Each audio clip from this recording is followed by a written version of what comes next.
করিমগঞ্জ জেলা ক্রীড়া সংস্থার বার্ষিক সাধারণ সভায় একগুচ্ছ প্রস্তাব।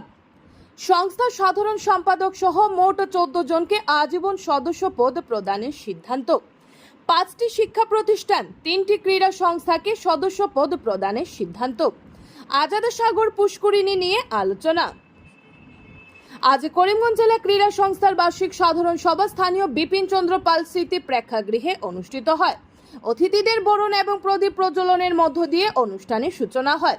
সভাপতি অমলেশ চৌধুরীর পৌরোহিত্য সভায় সংস্থার বিগত দিনের কাজকর্মের খতিয়ান পেশ করার পাশাপাশি সম্পাদকীয় প্রতিবেদন পাঠ করা হয়। এদিন বেশ কিছু প্রস্তাব গৃহীত হয়। এর মধ্যে উল্লেখ হচ্ছে জেলা ক্রীড়া সংস্থার সাধারণ সম্পাদক সহ মোট 14 জনকে আজীবন সদস্য পদ প্রদান।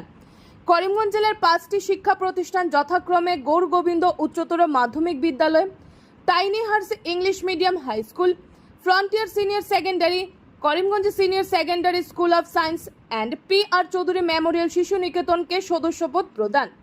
3টি ক্রীড়া ও শিল্প সাংস্কৃতিক সংস্থা যথাক্রমে করিমগঞ্জ দাবা সংস্থা, মাতৃসংঘ সামাজিক ও সাংস্কৃতিক সংস্থা এবং Swami Vivekananda Youth and the Sports অর্গানাইজেশনকে সদস্যপদ প্রদান।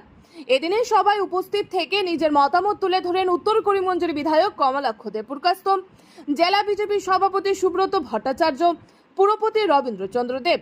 সংস্থার বিগত দিনের কাজকর্মের খতিয়ান তুলে ধরে বক্তব্য রাখেন ডিএসএ সচিব সুদীপ চক্রবর্তী। বিধায়ক কমলাক্ষ দেবপুরকাস্ত আশ্বস্ত করেন যে সুইমিং পুলের উপর ছাদের ব্যবস্থা তিনি করে দেবেন। সাধারণ সম্পাদক জানান যে পুজোর আগে পিছে সুইমিং পুল আনুষ্ঠানিকভাবে উদ্বোধনের ব্যাপারে উনি ব্যবস্থা গ্রহণ করবেন। উপস্থিত সকল ব্যক্তিবর্গই ক্রীড়া সংস্থার বর্তমান সমিতির কাজের প্রশংসা করেন ও সকল প্রকারের সাহায্যের প্রতিশ্রুতি দেন। তাছাড়া পুনরায় আর.কে. জৈন ফুটবল টুর্নামেন্ট আয়োজনের উদ্যোগ নেওয়ার জন্য উপস্থিত সকলেই সংস্থার বর্তমান সমিতিকে ধন্যবাদ দেন। বিধায়ক কমলাক্ষ দেবপুরকাস্ত সহ সভায় বক্তব্য রাখেন পুরপতি রবীন্দ্রচন্দ্র দেব, বিজেপি সভাপতি সুব্রত ভট্টাচার্য, বিমান বিহারী সিনহা, সুবীর রায়চৌধুরী, সুখেন্দু বিকাশ পাল ও আশিস চৌধুরী। সভা সঞ্চালনা করেন সংস্থার সহ কোষাধ্যক্ষ পার্থ দাস। করিমগঞ্জ থেকে সুস্মিতা দাসের রিপোর্ট।